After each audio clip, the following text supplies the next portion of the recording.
দেখেন এই গরমের মধ্যে দারুণ স্বাদের বানালাম রুই মাছে আমরা দিয়ে টক। দেখে থাকুন আমি কিভাবে বানাই, চলুন পুরো ভিডিও দেখার জন্য মেন কোর্সে যাওয়া যাক। আসসালামু আলাইকুম বন্ধুরা, কেমন আছেন? আশা করি ভালো আছেন। পিঙ্কি কিচেনে সবাইকে স্বাগত। আজকে বানাবো রুই মাছ নিয়েছি কালকে কারে রুই ভাজা রুই মাছটা রেখে দিয়েছিলাম, আমাদের তো ফ্রিজ নাই। এই রুই মাছটা ভেজে আমি রেখে দিয়েছিলাম। এই রুই মাছের এই যা গরম পড়ছে টক বানাবো আমরা দিয়ে। দেখেন আমরা দিয়ে টক বানাবো, দেখে থাকুন আমি কিভাবে বানাই। পুরো ভিডিও দেখবেন, স্কিপ না করে পুরো ভিডিও দেখার জন্য অনুরোধ রইল। উনুনটা জ্বেলে নেব।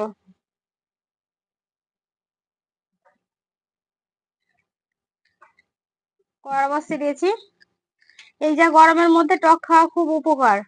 যা গরম, রোদ গরম পড়ছে বুঝতেই পারছেন, যা গরম। তার জন্য আমি টকটা বানাবো। ফ্রিজ থাকলে কাঁচায় রেখে দিতাম, মাছটা ফ্রিজ নাই তার জন্য রাতে ভাই ভেজে রেখে দিয়েছি।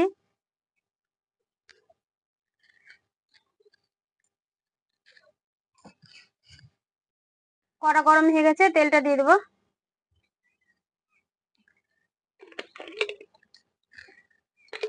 তেলটা গরম হতে থাক, আমি আমড়াগুলো কেটে নেব। যেহেতু আমরা টক হবে, আমড়াগুলো আমি কেটে নেব।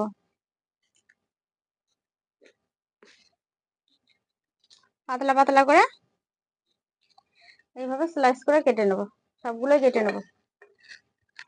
একটু পানি দিয়ে সব আমড়াগুলোই কেটে নেব।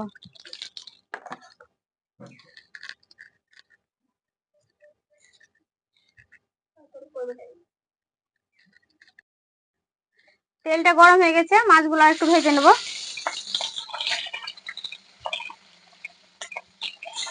ভাজা আছে তবু এবার উল্টে পাল্টে ভেজে লাল করে নেব।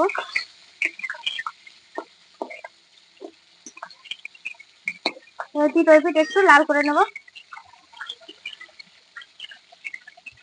ভেজে নিয়ে উঠিয়ে নেব।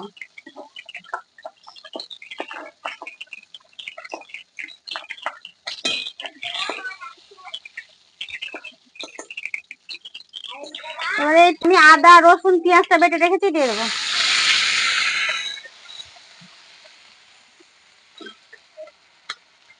দেবো ধুয়ে রাখা আমড়াগুলো।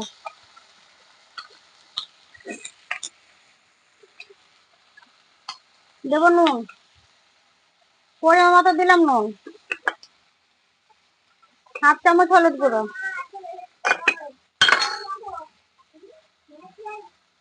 হাফ চামচ লঙ্কা গুঁড়ো,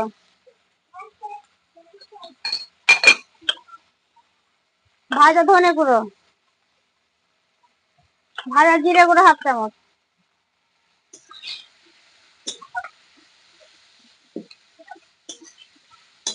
ভালো করে একটু কষিয়ে নেবো, আমড়াটা ভেজে নেবো।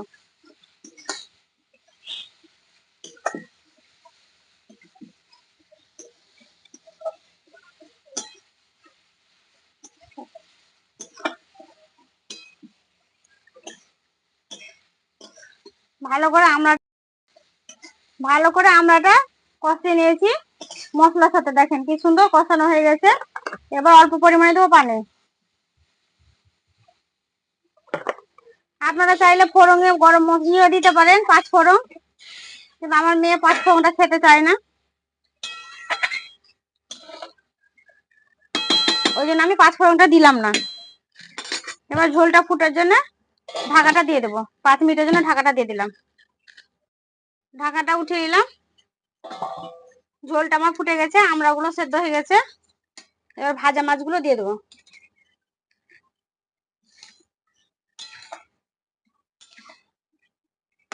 আমড়াটা আমি একটু নেড়ে দেবো, হবে ভেঙে ভেঙে দেবো, তাহলে টকটা হবে। কেউ চাইলে চিনিও দিতে পারেন টকে, আমি চিনি দিলাম না, টকে চিনিটা ভালো লাগে না আমাদের। আবার 5 মিনিটের জন্য ঢাকা দিয়ে দিলাম। মাছ 5 মিনিট হয়ে গেছে, ঢাকাটা উঠিয়ে নেবো। মাছের টকটা আমার হয়ে গেছে, দেখুন কি সুন্দর হয়ে গেছে। আমি নামিয়ে নেবো। এই গরমে দারুণ স্বাদের টক। কেউ যদি ইউটিউব থেকে দেখে থাকেন অবশ্যই সাবস্ক্রাইব করবে, ফেসবুক থেকে দেখে থাকলে পেজটাকে ফলো করে একটা লাইক দিয়ে সাথে থাকবেন। আমরা টকটা হয়ে গেছে, দেখেন রুই মাছ দিয়ে আমরা টক হয়ে গেছে। এবার আমি ভাতটা নিয়ে এসে খেয়ে দেখাবো কেমন হয়েছে।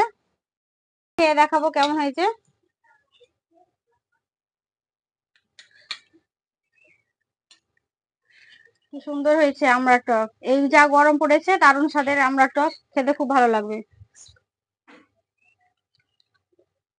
দারুণ হয়েছে আমরা টকটা। আপনারা চিনি দিলে চিনি দিতে পারেন, আমি দিইনি। এভাবে বানিয়ে খেয়ে দেখবেন একবার, দিয়ে আমাকে খেয়ে কেমন লাগবে কমেন্ট করে জানাবেন। রান্নাটা ভালো লাগলে অবশ্যই কমেন্ট করে জানাবেন, বেশি বেশি করে শেয়ার করবেন, লাইক করবেন, পাশে থাকবেন। সুস্থ থাকবেন, ভালো থাকবেন, সাবধানে থাকবেন। পুরো ভিডিও দেখার জন্য ধন্যবাদ।